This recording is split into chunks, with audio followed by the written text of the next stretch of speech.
All right.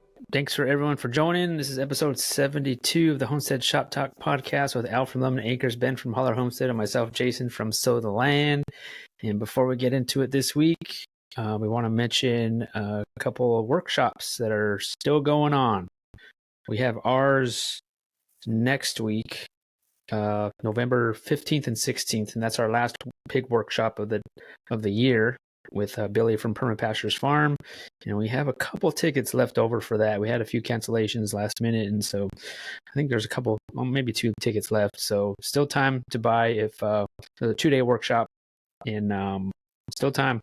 And I know, Ben, you have one coming up as well, right? Yeah, all of our classes that I'm teaching are sold out, but we have a class in January. I believe it's like the 17th, 18th, and 19th, I think. We are hosting Hand Hewn Farm. They're coming down here from Ohio, and they're going to put on their class. This is the 3rd time we've hosted them. It's an amazing class. I think we're about half full on that one. So if anybody's wanting to take a hand-hewn workshop, and this is a pig butchering workshop, and then they kind of get into some of the charcuterie stuff, and then they end the weekend with a great big massive charcuterie table of stuff that they kind of teach, and then you eat yourself silly on a giant charcuterie board. So it's a cool class. Like I said, we're about half full on that one if anybody's so inclined. Yeah, should be good. So a couple dates there. What about you, Al? Any classes coming up? No classes coming up. That's good, Al. I was going to go in hibernation mode here in a minute. I know it's already getting dark way too early with the time change. Yeah, I know. It's always hard. It's already dark here. It's like 4:45 right now. It's like, oh, it's almost dark. No fun. I mean, it's been warm here lately. Maybe today wasn't so much, but it's been kind of warm. We're warmer than normal for sure.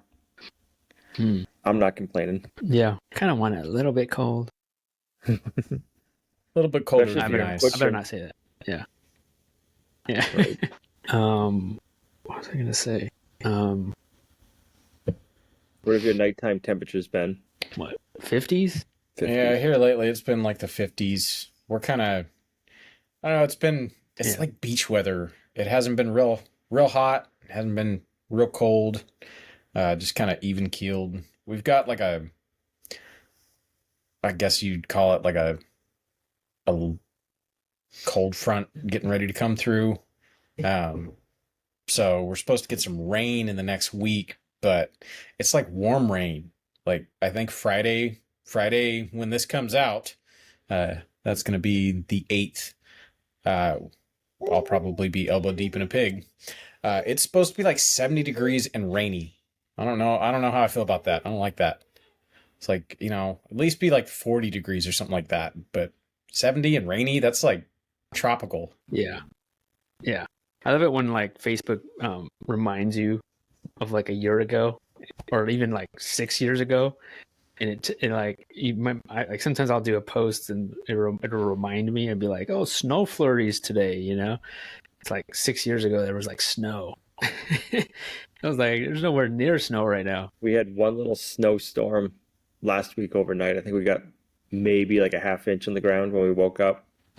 And then we had like a few just flurries today. But I mean, other than that, nothing. And we normally have snow by now. At least usually one plowable snowstorm. So what are the temperatures Nothing like in the for near you future. up there? I'm seeing so we were 70s, 60s, 50s, and then this weekend we got down to the 30s and 40s. Today was, I think, like 42 for high. It's supposed to get down to 38 tonight. And then back in the 60s the next couple of days, and then 40s and 50s. The next 10 days, it's like between the 70s and 40s for a high. So it should be 30s and 20s. It's nice not having to deal with frozen water yet. I'm loving that. I bet. I bet. Counting the days. I'm like, yep. Soon we're going to have to be busting water, hauling the water hoses in the house or in the workshop that we wanted to thaw them and stuff like that. I'm like, we'll probably get hit hard like at the end of the year or something. So what'd you get into, Al? Why don't you go for it? So, super bizarre thing. We found a dead moose in our pond. In a pond. in the pond. Yeah. I thought it looked little. So I was hoping I could just put my waders on, go out there and kind of like put a strap on it and pull it out. When I got over to where it was, and it was, I bet you I was going to be like waist deep, if not like shoulder deep in water. So I'm like, nope, I got to go get our kayak and I got to go for a little kayak. That was the coldest morning. I think that was the morning we had, I think it was like 20. That might be the morning we had snow. And I was like, I don't want to fall in this water. It's going to be cold. So I went for a kayak ride. Yeah. No thanks. So when I was in there, it was over by our tall grass. It was just lying over, and it had grass stuck in its mouth. So I'm like, it was eating at some point. So I don't know if I wouldn't think it would drown because moose swim. They're in ponds all the time and stuff like that. So we got a strap around it. We pulled it to shore. Then I used the tractor. I dragged it out. And then I was like, you know what? I should probably call the game wardens. So I called the game wardens. They sent somebody up, and they wanted to take a tooth out of it, and they did like a blood swab and something else just to see. But they were like, you can't tell the age of a cow moose by her looks. He's like, this cow could be 16 years old. It could have died of old age, or could have died of, he said brainworm could be one, but he's like, brainworm, you'd see it'd just be like out wandering around like in circles for a while. So I'm not sure what it was, but it looked super healthy. Like I thought we'd pull it out and it'd be like all mangy or something, but it was super healthy. I'm trying to think like size-wise what you compare it to, because moose just have such long legs. So it was tall, but it wasn't like gigantic. It was probably, I would guess like 700 to 800 pounds would be my guess, because it was tall, but it wasn't like overly tall and the body wasn't huge on it. So they're going to let you know what happened? I don't think they'll figure it out. They might let me know like how old it was, because they took a tooth out for that reason. And they were like, if you want, we can haul it off, or you can just get rid of it. Basically, they wanted me to get rid of it because it would save them from having to deal with it. I'm like, yeah, we got plenty of land. We'll go stick it out in the woods and we'll put a game camera on it. Man, what a waste. See like a bobcat or something come in. Yep. I'm like, I don't know how long it's been there for. It was in the pond. I would say the pond water is in the summers maybe 50. And then this time of the year, it's like 40s most of the time, I would say, because it's filled by a fresh spring. But I'm like, I don't know how long it's been in there for. I don't know what it died from. I'm like, I'm going to give it to the coyotes. So this was last Monday. So it's been a week since we found it. And I put it out in the woods. Nothing has eaten it yet. So that's kind of got me a little like, Like the first night I put it out, I have a coyote coming over, looked at it once, and then it never came back.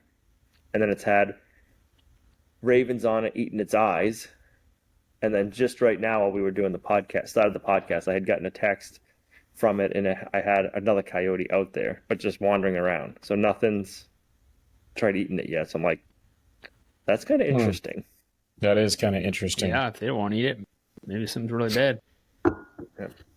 It didn't, when we pulled it out of the water, like it stunk, but it stunk when we first pulled it out, and then it was fine. And then one other time it smelled again. I think what it was is when I was pulling it out, either it's oxygen in its lungs, or it was just like exhaling breath. So like, I just think it was like all stomach contents that you could just smell like digesting and stuff like that. So it didn't like have like you know what I mean? Like when you're butchering a pig, like when you break into or when you cut out the innards, you get that first smell, but that's all we got. So I'm like, it's not like it was rotting in the pond or anything. So I'm not sure what would have caused that. But they didn't seem like overly concerned. They're just like, oh, okay. That's crazy. I was like, all right. Now hunting up there, is moose something you can get a tag for, or is it lottery only? Lottery only. Man, how about some bum luck once there? in a lifetime hunt. Once in a lifetime hunt, and here's Al with one just randomly dying in his pond. I thought maybe it got shot or something, because moose season had just ended not that long ago. So I was like, oh, somebody probably shot it or missed it or something, and it wandered around and but there was nothing wrong with it. I'm like, that's just weird. That could be. I mean, yeah, I don't know. Hard to say, I guess. Yeah. And there's no bullet wounds or, you know what I mean? There's no Yeah. nothing on it. Yeah. But it's kind of one of those things, like, it's a bummer. You hate to see it go to waste. I'm like, coyotes will eat it, but just like, it's a shame. Yeah. Too bad. Very interesting, though. Yes. I was perplexed. And then, like, the coyotes still haven't touched it. I put it way up in the woods, so it's where the coyotes usually are. When we butchered our pigs before, I've taken some of the pig guts up there, and it's usually gone not that long after. So I guess we'll see. And then I was talking to you guys last week about, I was thinking our cow was pregnant. Mhm. So I'm like, the next day I said to Gina, I'm like, we should call the vet. I'm like, because I'm pretty sure she's pregnant. She's not coming up and showing that she's pregnant. I'm like, let's call the vet. It'll probably take them a few weeks to get here. So they answer the phone. They're like, oh yeah, we have somebody in the next town over. Like, we can be there in like an hour or two. So we're like, perfect. So they came. She did the physical preg test, I guess you'd call it. I don't know what you'd want to say. That she went elbow deep into the azalea, and we found a calf. Nice. She said she found it. Yep. So we're excited about that. So we said to her, we had 3 dates. We're like, we AI'd her in May. We AI'd her in May, and then September we put her in with our bull country for the first time. And then October we put her in again. So I'm like, do you know how old she is? She's like, hold on, let me get back in there and I'll figure this out. So she gets in there, she feels around, she's like, okay, she's like, going by the size of the placenta and the calf, it's 60 to 70 days old. So later on, when I went back into the house, I counted down. It would have been 67 days ago that she went in with country. So it's the first time she went in with our Highland cattle bull. Attaboy country. That's good. Yep. I'm disappointed that it's not from the Jersey semen, because we would have had an A2, another Jersey, and then we could have bred that one with country. But we're excited to have a Jersey Highland cattle cross that's A2 also. So that'll make kind of a cool little calf. Yeah, that'd be neat. Yep. That's cool. So, Man, I wish we had the room to keep a bull. Yep. It's so much easier. Like, because we were like, no, I couldn't have been with country, because like we never saw him do anything. If he did, it was like 2 seconds. Like, it was like, no, he did his job. And then the other cattle that he's with, the beef cattle, we put him in with them, and they went into heat like the next couple of days, and they're always been noisy when they go into heat. They were noisy that day or those couple of days, and they have not made another peep since. So like, okay, he bred like all the cows the first time. So wow. Yeah. So June 1st, Azalea should have her calf. And then we're thinking like a month after that, the other 3 will be having their calves. What's your plan for them? Anything? So the Highland cattle crosses, we'll sell them for beef. We'll have Cookie will go. I think we'll keep Cookie, which is Azalea's steer right now, until she calves. So we'll have him in our freezer. And then depending on what Azalea has, if it's a girl, we'll keep her. We'll raise up another milk cow. If it's a boy, I'm kind of like, do we steer it and raise it for beef, or do we keep it and use it as another bull, but not with Azalea, or do we sell it as a bull, because it'll be a Jersey Highland cattle A2 bull. Mm-hmm. So it's kind of like, yeah, don't know what to do there, but we have plenty of time to figure that out. It'd be cool. We're hoping for a girl, so then we can have another dairy cow. Where it's like, okay, if it's not, Highland cattle taste delicious, but I wonder how that goes with a Jersey, because like, Ben, Jersey cows are pretty tasty too. Yep, Jerseys are pretty tasty. So it'd be an interesting cross for beef, but then it's like, it'd also be an A2 bull. That's kind of a neat cross, so we'll have to figure that out when the time comes. Then we started working on we got a cattle squeeze chute, and we've been working on building like the fencing for the barnyard. And then we're going to start pouring a little concrete slab to put the squeeze chute in. And I think we want to build a roof over it, So that way, if we need to use the squeeze chute in the wintertime, it's not buried in snow, and it should make it last a little bit longer, I would think. So it's like one of those things, like, I hate to have to keep building all the infrastructure, but you need it at the same time. I know, when does it end? Right? That's what it feels like. Yeah, but once you're done, And then I'm thinking, like, you're okay, going to be set up. right? Yep. And then I'm hoping we have a mild winter, because I'm like, man, I got to like build the woods area for the pigs, because we're going to be breeding the pigs anytime now. So then next year we'll have a bunch of piglets and the boar. I'm like, I want to get them in the woods. So it'd be nice to build an area that we can like separate off and like move them from paddock to paddock pretty easily. I'm not sure how elaborate we want to get.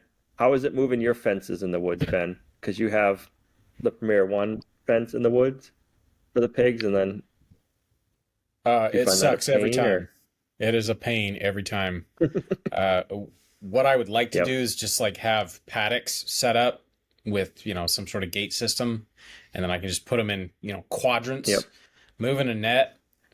If I put them on a new space, the next morning I have to go pull sticks and debris and stuff off because they immediately just push everything against the fence. Yep. Yeah, it's one of the things I'm thinking about I want to do.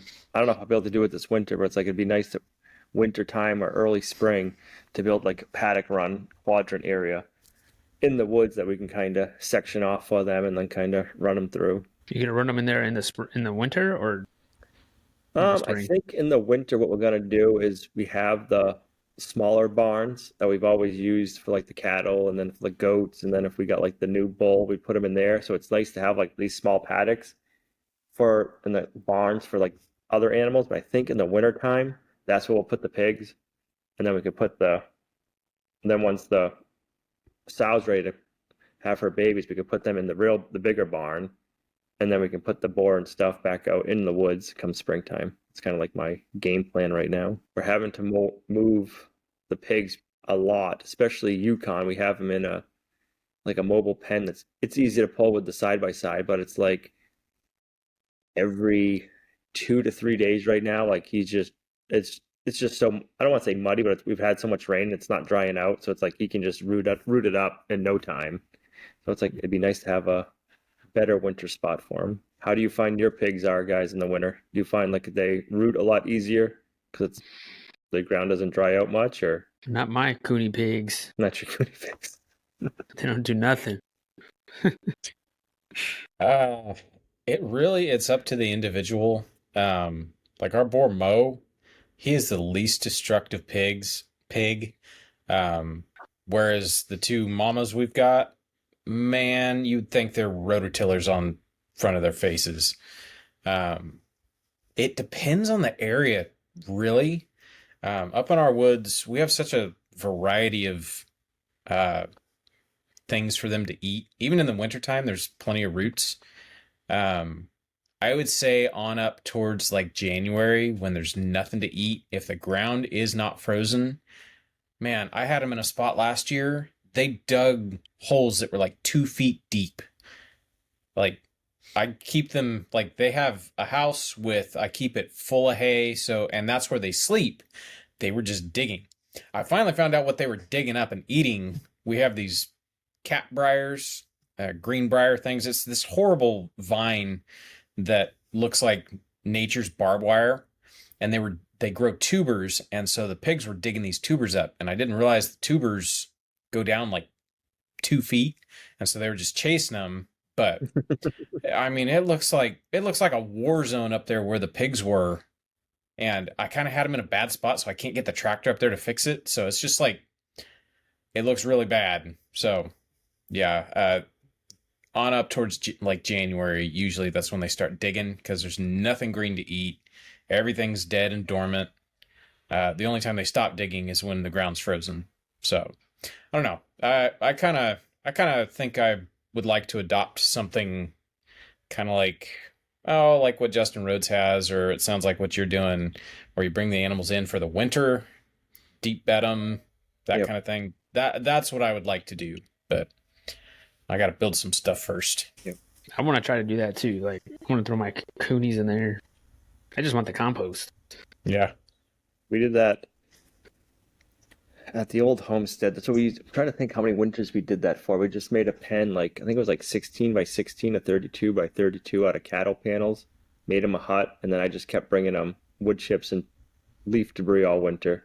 And they had made some nice compost come that next spring. We do that with the cows, which is nice because like you spend a little bit extra money on bedding, but it's like it's nice to have a big compost pile come springtime to put out on all the fields and the gardens. Heck yeah. I got some wood chips coming. I got wood chips coming today. You do? I got dropped off, so I'm getting lucky with wood chips in the last couple months. So it's like payday maybe when wood it's time chips to show make up. one of them pig shelters. Yeah. Did you We'll you see. did because you had one of those pigerator things at your old homestead, right, Jason? Yeah, Did you ever use that in the winter, or was that like a springtime you use that? you talking about the pig shelter? Yeah. I use that all year. I would do 2 weeks at a time. 2 weeks in the shelter, 2 weeks out, 2 weeks in, 2 weeks out, just to kind of give them grass. Yep. Because we're on 1.5 acres, so it was just like I didn't want them to dig a muddy hole. So, Right. or if it rained really good, I was like, oh, let's move them back in. So it worked out well. What size was that you had at the? It was 16. No, I think it was 14. Well, the whole thing was like 14 by 35 feet. Okay. But I think I only used half of that for the pigs, and the other half was just where I kept the wood chips. Yep. Do you have a spot that you want to do it in now at the new place, or are you still trying to figure that out? No, I think I would probably do it over where our greenhouse is at now, or high tunnel. Kind of maybe by there. It's kind of like out of sight, kind of. I don't want to be staring at that out of my kitchen window. Well, that was my week in a nutshell. Kind of a weird, random week, but it was fun. What did you get into, Jason? Let's see. I had to think about that today, but so beginning of the week, I had to write it all down. So beginning of the week, I had the Hollar Boy tree service over. Nice. And helped me get rid of some trees in our woods. That was, when the hurricane came, it was mainly the trees in the woods that got knocked down and landed on my trail that I had cleared out. So Ben and the boys came and knocked it out, man. I think you guys were only there for like a few hours, maybe. It's like 2.5 hours. But even that short time just that short time, we got a lot done. I would say probably 90% of the trails cleared. Awesome. So, yeah, I mean, basically just cleared an area so I could drive in there if I wanted to. And there were some sketchy trees, but You could say that again. they got it done. I was just supervising. I was just like making sure no tree fell on anybody. I was like, because there were some really bad spots, but everything turned out well. You have mostly hardwoods at your place, Jason? I would say there's a lot of pine. There is. There was a few maples in there, I think, but mainly the pines, I think, came down. Yeah, I might end up still doing a forestry mulcher because we just kind of piled up the trees. It'd be cool if I could just like mulch it all down all in one shot, but I don't know yet. I might wait a little while for that. So what else? After that, we did get our pork back from our processor. We took our one little coonie to the processor and we turned him all into grind. Yeah, it's so little meat. Is it tasty though? That's what matters. Yeah, it's great. It tastes great. I mean, honestly, it tastes really good. But it's so little meat. Is it like pork? Does it taste like pork? Does it taste like what's it taste like? I would say it tastes like beef. It doesn't really taste porky or anything like that. I would say, well, Ben, we had it. You had it at the when you guys came over. Yeah, it's definitely more like we had it more like beef. That's freaking bomb, is what it we had is. like shredded. I mean, it's great. But if I'm, the reason why we took it to the processor is so we could sell some of the meat, right? And I think if I'm going to be doing that, then maybe doing the coonies is probably not what the best thing to do. Like, we better just to do a fast growing pig and sell that, and then maybe keep the coonies for us if we're still going to want to do them, because if they weren't so easy going and like if they weren't easy going pigs or not cute, then I would have got rid of them a long time ago. If they were always getting out and stuff, but they're so easy, like it'd be hard not to do them because we're so used to them now. We've already reached that point where we're breeding them, like year after year now. If we keep it up, we're there. So we put in the work. The hard part already. Yeah. So I don't know.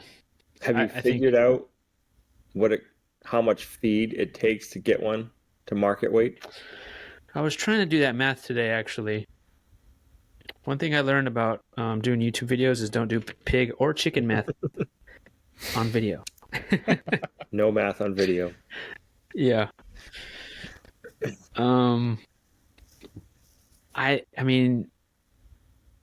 Say they took 20 months.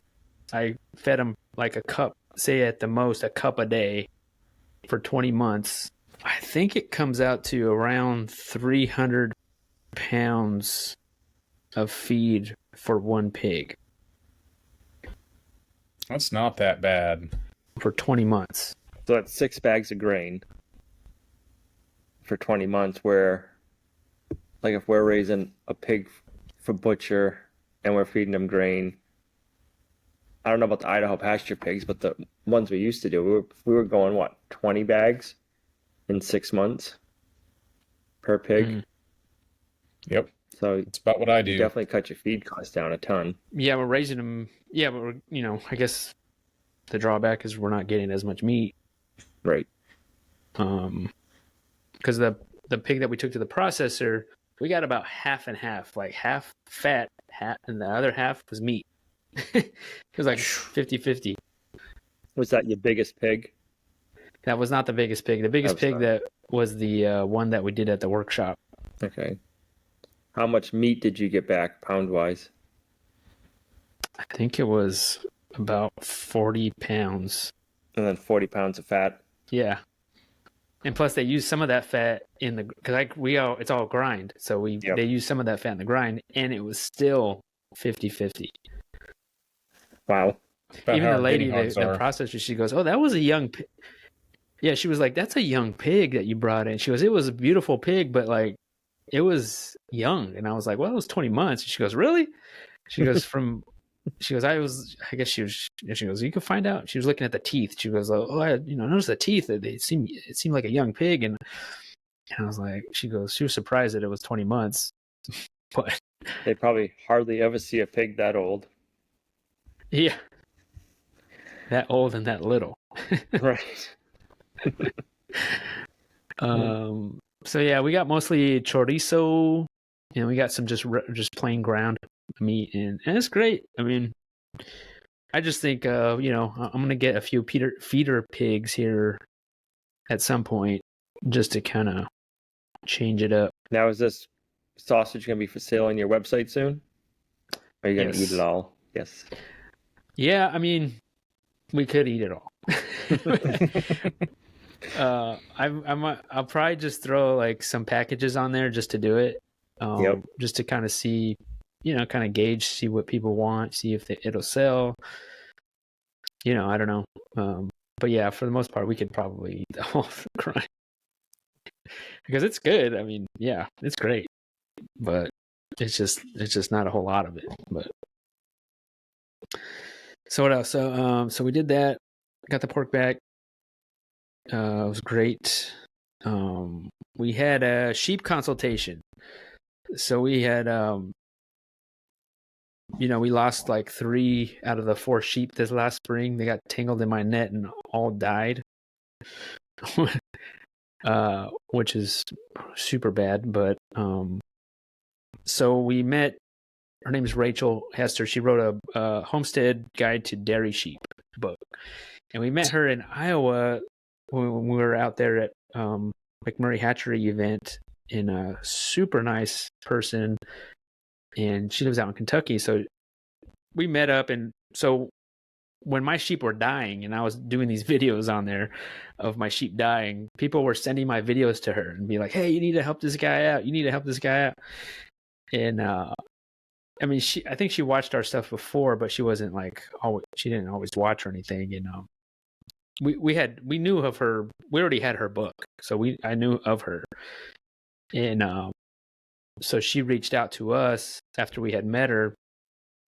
She's like, hey, you think if I come out, we could like maybe do a video and like come out and give you guys a consultation. So, and then she wanted to do it where, so the buyer, the sheep that we got our sheep from, like kind of do a consultation with them, kind of compare like what their setup is compared to what my setup was.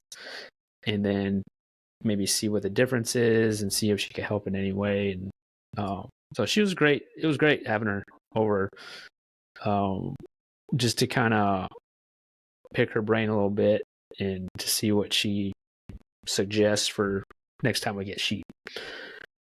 So she drove all the way from Kentucky to talk to us. So it was great. It was a good experience. So you're gonna get sheep again? That's the I will eventually. I don't know when, but I will. Even though I'm kind of still traumatized by sheep. Yeah, I have to let the sting of that like, adventure wear off. Yeah, it's like I got to get the nerve again, because they're just gonna. Yeah, in my mind, there's like, they're just gonna die. Like they're just trying to die over here. I know, it's just so hard. And I'm not gonna lie, being on YouTube doesn't help anything. No. I mean, it does not help anything when when animals die. Like, because because we're being vulnerable here, and it's like I gotta talk. That's what I do. I have to talk about it, and it's so hard when nothing goes right like that, because we're gonna hear it from everybody. Yep. And it's so hard. It's like I don't even want to. So a part of me is almost that reason why I don't want to do that. Why I don't want to get sheep. But I don't know. It is what it is. But that's funny. This year I've noticed, though, there's another thing I've noticed. So this year, I've always filmed. I like filming butcher days, right? Like the first time butchering a pig, the first time butchering a cow, turkey, chicken. Like I filmed all of that, right? And they're highly edited, so I make sure not to put in certain things, so that way it doesn't get dinged from YouTube or unmonetized. And I've never had a problem, except for this year. My most viewed video right now is that half a hog that we cooked that chef came out. 1.5 million views, and that's never been demonetized. And that's from start to finish video. Like we showed like shaving this pig, like scalding it and everything. Never had an issue until this year. Like every single video I've posted of us like butchering any kind of animal, it's been demonetized. And I even fought it. You can fight it, and still they're like, nope, this is not going to fly. So I don't know if the robots are getting smarter or what, or if they're changing the way they're doing what you can actually show. It just kind of makes you mad, Yep. Especially if the video does good. Yeah, especially that. But the amount of time and effort it takes to make these videos, and then all of a sudden you post it, and it's like everything was fine when you first posted it, and then like a week later, demonetized. I'm like, what? So now I'm like, I don't want to even bother anymore with those videos. Yep. Because you're going to put all this time and effort into it for what? For not getting paid. Yep. Those are usually our least viewed videos. Oh, really? Yeah. Yep. Same here. We quit even trying to make a video on those days because they never do as good. I mean, I get it, given our demographics, but it's already a hard day. Like, it's a busy day, and then to try to film it on top of that, and then not get paid, that's just a kick in the butt. Yeah. I think I mainly do it for us because I feel like it's more interesting video, like, first time doing something. But amazingly, that one video I did is like our most viewed video. What if it's more of like a cooking video? That's how you know what I mean? It's the other thing that's crazy. Like, this is food. Like, I understand it's like processing it, but it's like, that's how, like, the chicken you had on your dinner plate, or the chicken you're watching somebody cook for you, that's how it got there. Like, it's all part of the cooking process. Right. Yeah. So I wonder, I don't know. I wonder, one thing to try, I wonder if it would work. So I've seen a lot of the gun channels. Like, so Demolition Ranch, his new thing lately is like, oh, they came out with new gun laws, but if it's a skit or a movie or something that's like deemed cinematic and it's all scripted, it is fine. So he like does a whole spiel at the beginning, like, oh, we wrote a script, like we did all this, and like, so his gun videos are not demonetized and they're not doing anything wrong because it is a film. So I wonder if you kind of went that angle, like, oh, this is scripted processing date. Say we are just making a film on what it would take to process our pig today. We're going to be showing a lot, but it is all just a film. Yes, I wonder if you tried that angle, like how that you is would. Funny. Yep. You should try it. That is funny. Yeah, I should try that. Like a movie. So his last video, Demolition Ranch, did. He did a lot of that scripted stuff, and it was pretty comical the way he went about it. So you'll have to watch that one, and then maybe try doing something like that for your next butchering video. Yeah, that'd be funny. Yeah, I'll try that. This is a work of art. Right. I know. Like, I feel like this last one I did, this is when we did our workshop with the pig, and it's like I hardly put anything in there. Like, I even I crop stuff out. Like, I feel like I hardly showed nothing, but I don't know. Yeah, it's frustrating. Yeah, that's just something I observed for this year.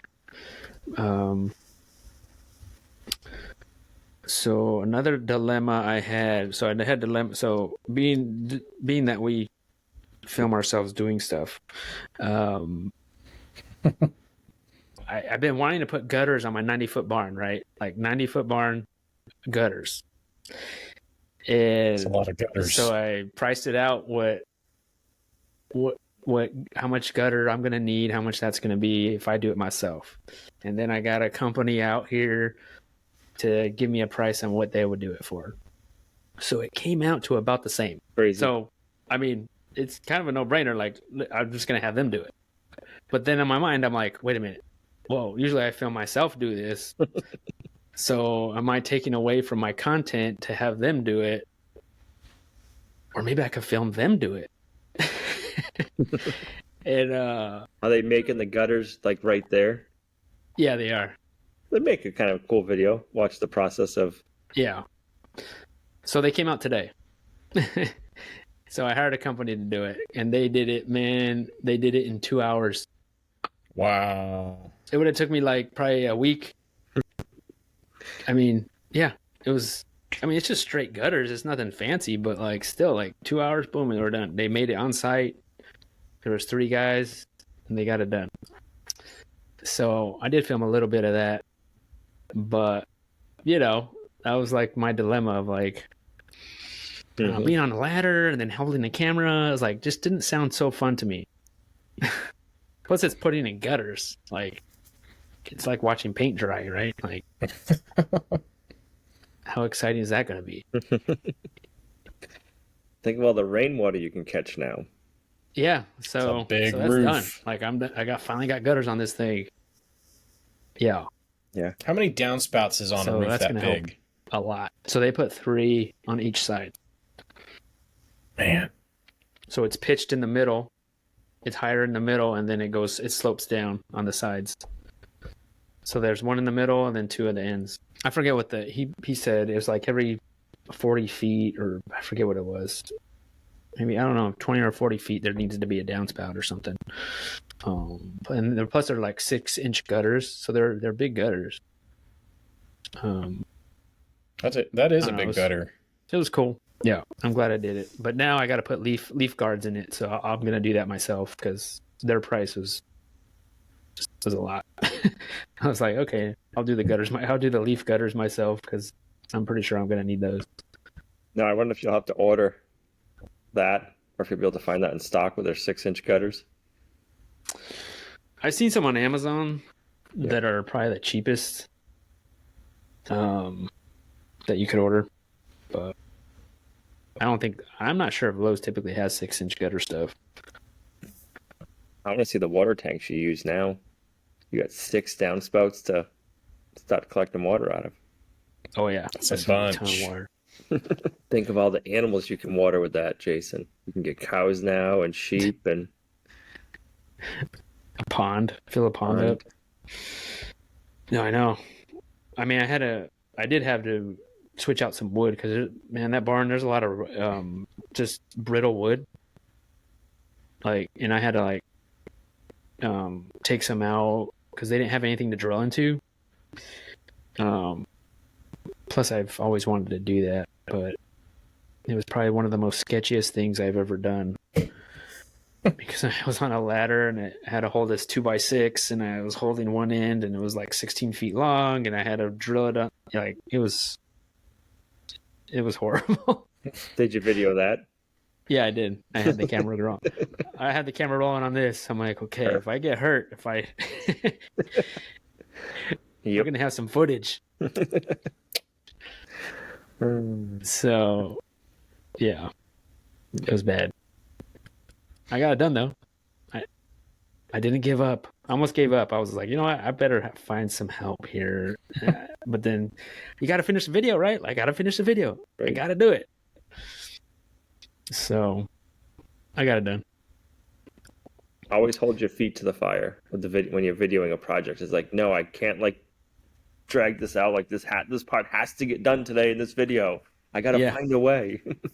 Yeah, I can't let my viewers down. I can't do it. No excuse. Be disappointed and be like, dang it. Right. Yeah, that's about it. We're getting some rain this week, hopefully, and we'll test it out. So what's up with you, Ben? It was a busy week last week. Not as busy as it has been, but it was a good kind of busy. All right. I talked a little bit last episode, Monday. I got into our woods, and started clearing. It's a mess in there. It's the 1 acre next to us. It's a disaster. So that was what I did on Monday, was just trying to get in there. I was hoping sometime during the week I would have a chance to get back in there. I did not. It was a busy week. So Tuesday, the next day, what'd you call it? Hollar Boys Tree Service. We went over and helped Jason. Hollar Boy Tree Service. Last time we were over there, the boys wanted to go to the creek, and Jason and Lorraine are kind of like, I don't know. There's some pretty sketchy trees in there. Don't go in the woods until that's dealt with. And so, this is what we've been doing for the past 5 weeks. And so it was like, come on, Jason, let us come help you. Let's get your roads open back up in the woods. So we went over there, and it wasn't as bad as I was expecting. I expected it to be like our woods, or like our section of the road where it looked like every tree in the woods tied itself in a knot with its neighboring trees. No, there was trees down, the road was blocked. I would say there was really only 2 or 3 widowmakers that were super sketchy. There was that pine tree that instead of snapping, it just folded over and it's all splintery. Those are the sketchiest ones to try to cut, because you don't know if they're going to spring open when you start cutting on them. You don't know if you don't know what they're going to do. So that was one. And it, of course it folded over the road, and it's too high to reach, safely. So we finally ended up tying a sling around that thing and putting some pressure on it with the tractor. And then I cut it and we pulled it over. But still, man, trees like that, I wish I had a bulldozer for it. Just come in there, just bulldoze it and get it out of the way. That's the safest way to do it. But other than that, like, it wasn't too bad. Boys were all chomping at the bit to get in there and get stuff cut up.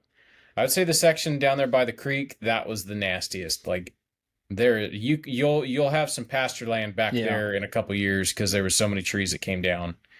Right along the there's the creek. like a cleared area almost. Yeah, and it's all like big oak trees, maple trees. There's some cool wood in there. Like, I pay attention to trees, and Jason has a whole bunch of sourwood. I assume, some people will know, some people won't. Sourwood supposedly is supposed to be the best honey, sourwood honey. It's supposed to be the best wild honey you can get is that sourwood honey.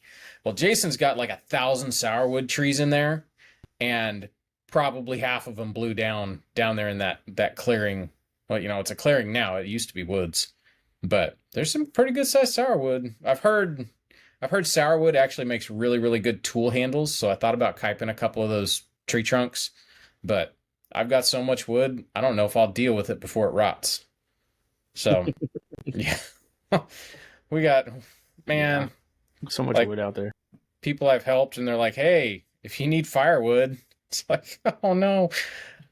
I've got my own firewood. To see signs on the road that says free firewood. Yeah, I've seen that too. So that was Tuesday. The next day, we got up and we processed all 50 of our meat birds. We opted to do a smaller batch of meat birds this fall because doing 100 meat birds in one day is a very long day. So we'd done that last, it was probably November. It was about a year ago. We've been doing 100 meat birds a year, and it seems to last us all right. And we decided last year, because it was such a long, miserable day, it was like, let's just do 50 twice a year. Like, we'll do it 2 days a year instead of 1 day a year, and 50 birds is not that bad. So our friend Brian came over and helped us process our birds. They're pretty good size. I think we actually had 42 or something like that. 43 of them. I actually wrote that down. Out of 43 birds, we wound up with 234 pounds of meat. And we did what we always do. We break them down into breasts, leg quarters, and wings. And then we take the carcasses and we boil the carcasses. We get the meat off and then put the carcasses back in once we've got the meat off, and we make bone broth out of the stock. So it's a long, involved process. In fact, Meg is finishing up canning that bone broth right now. It's quite a process. It's almost a week later. But yeah, it's always a good feeling when you check a set of chores off the list. It's like, oh, no more meat bird chores. I think we made that joke to the boys because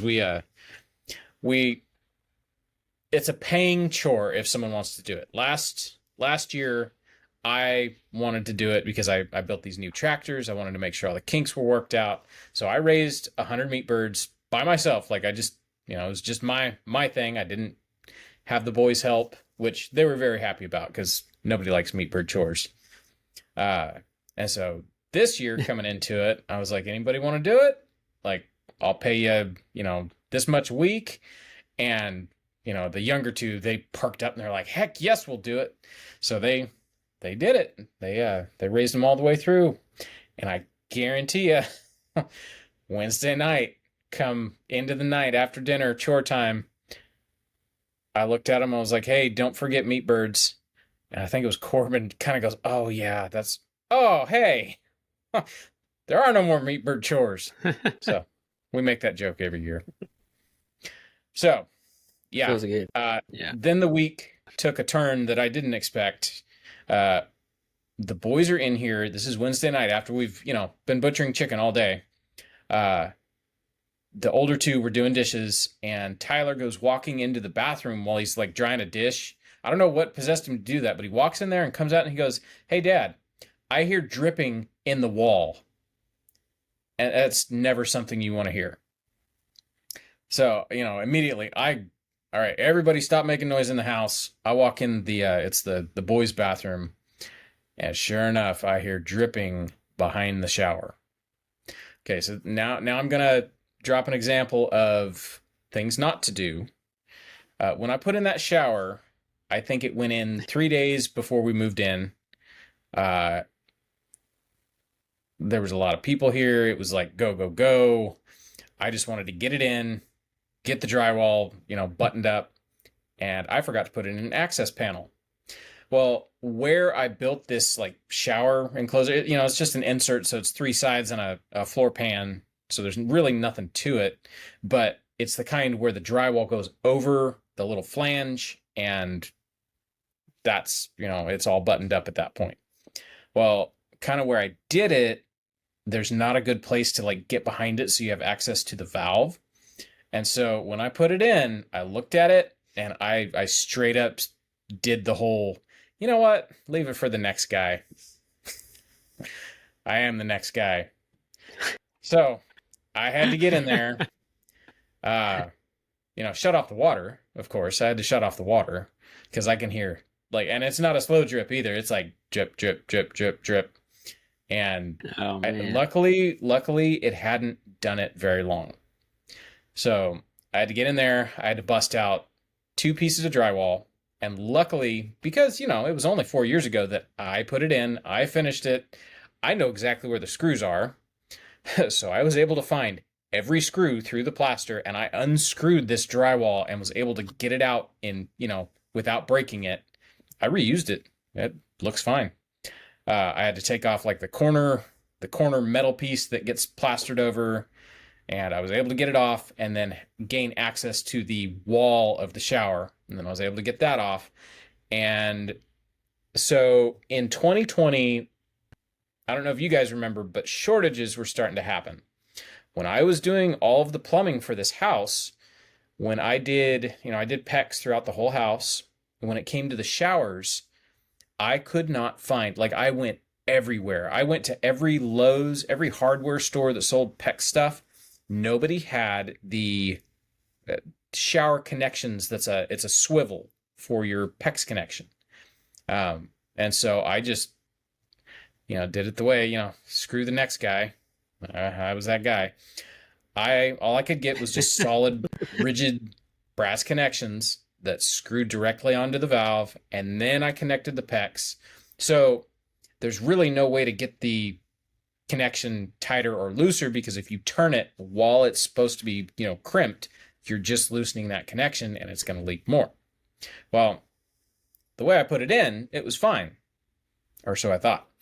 I don't know if I over tightened this brass connection. Actually, I have it sitting right here. But where the threads are, it cracked, and there was like a hairline crack right along one of the wrench flats. I've never had a PEX connection fail on me like that. It's usually the crimp that fails. Well, this apparently has been leaking ever so slightly because there was some calcium, a little stain where the crack was, but it finally, something made it just finally split, and it was just the slightest, just little pss of water.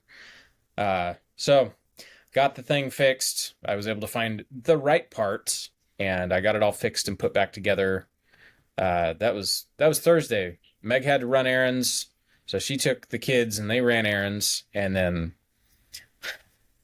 I'm in here like a madman ripping apart this shower because all I can think is it's going to be moldy. I'm going to get in here. It's just going to be mold everywhere. Yeah, it was fine. There was no mold. So got in there. I have a carpet blower. I stuck that thing in there and ran it for 24 hours. It actually ran longer than that because we were busy all day Friday. And so Saturday morning, I got back to it, got everything fixed, got everything dried out, and was able to put the shower back together. Shower's, back up and running, but that's never So the something PEX was you cracked? want to do. Is that what it was? No, it was the brass fitting. Here, hold on. The brass fitting. Actually, it's closer to the door. Other side. Never mind. He can't find it. Maybe I took it to the barn. Oh, wait. Aha.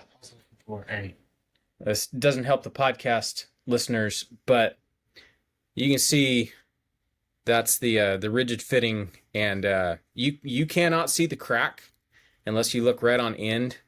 You can see it right there at the top, just the slightest hairline crack. But yeah, I've Okay. never had one do that. It's really weird. Maybe I need to call Pex and pitch a fit. No, actually, it's probably my fault. I probably just over tightened it and put too much stress on it. But yeah, now the correct fittings, the swivels that you're supposed to use for those connections, are on there. But yeah, it's kind of a week. Here, I was thinking, Wednesday when we were doing That's those good that you chickens, I was caught like, it, though. Yeah. yeah, I'm glad we weren't gone, chopping trees and this thing's just Right. making a mess. I was actually thinking Wednesday, it was like, hey, I don't have anything to do Thursday. That's gonna, I'm taking a day off. Maybe I'll go make knives or something like that. I'll do something fun. Like, hey, there's dripping in the wall behind the shower. Oh, I know what I'm doing tomorrow. You never say that. Never. That's usually Never. what ends up happening. Yep. I was literally Yep. sitting in my chair. Excuse I me. had my slippers on. It was end of the night. And I was thinking that it was like, oh yeah, tomorrow's a day off. Nope. So, yeah, that was my week in a nutshell. Too much excitement for 1 week. I think what's weird is the chaos of going through that hurricane and all the trees down and how busy we've been. You know what was the most stress I've had in the past 5 weeks was hearing dripping behind the shower where it's not supposed to be dripping, and then realizing I don't have an access panel. Yeah, that probably took a few months off my life. Yeah. For So, sure, yeah. man. That's it. Then this time, as the podcast is airing, you're going to be elbow deep into a pig. Yeah, that's this week. Luckily this week we're taking off karate so we can, just focus on everything here. That's something. Me and the boys, we go do karate twice a week, and it's been great. It's been really awesome. I would say my only complaint is usually I come back injured in some way, because me and the boys spar, and 3 of them hit like grown men. So this old guy over here, man, some days I come home and it's just like, man, I feel old. I got beat up tonight. So yeah, we're not beating each other up this week, just because I don't feel like having a broken foot or a broken toe or something and trying to teach a pig class. So yeah, hopefully when this goes live, I will be elbow deep in a pig. Hopefully I'll be done with that by the time this goes live. Well, I don't know. So looking forward to it. Maybe. I'm excited. These classes are a blast. It's always a good time. That reminds me, I'll bring by the cooler. I almost Hasn't came been and cold got enough it. to hang a pig. Yeah, I almost came and got it. Oh, okay. There's some deer that I would very much like to invite to freezer camp this year, and it's just like, well, the trailer's gonna be here, and then it's got to have a pig in it, so I guess I'll just hold off. It's a bummer is Saturday morning. The second day of our class is opening day for deer season for rifle, and I already know we're gonna be doing the class Saturday morning, and I'm just gonna hear all of the deer that I have had my eye on all year are just boom, boom, boom. There they all go. That's it. I'm not gonna have any room in that cooler. No, I mean it's the neighbors. Totally. The neighbors are all hunting as well, Oh, and I'm teaching a class. yeah. Unless I get up real early before the class, and then when people start rolling in, and be like, hey, I got a deer, so if you guys want to learn how to skin a deer, this is a freebie for the class. Yeah. A bonus. Right. You'll have all the pork fat to mix with the deer grind. We definitely have a lot of Yeah. fat. So that's about it for me. All right. Cool deal. Well, I think that's it then. Me and Ben are wearing Christmas colored flannels. I just noticed that right now.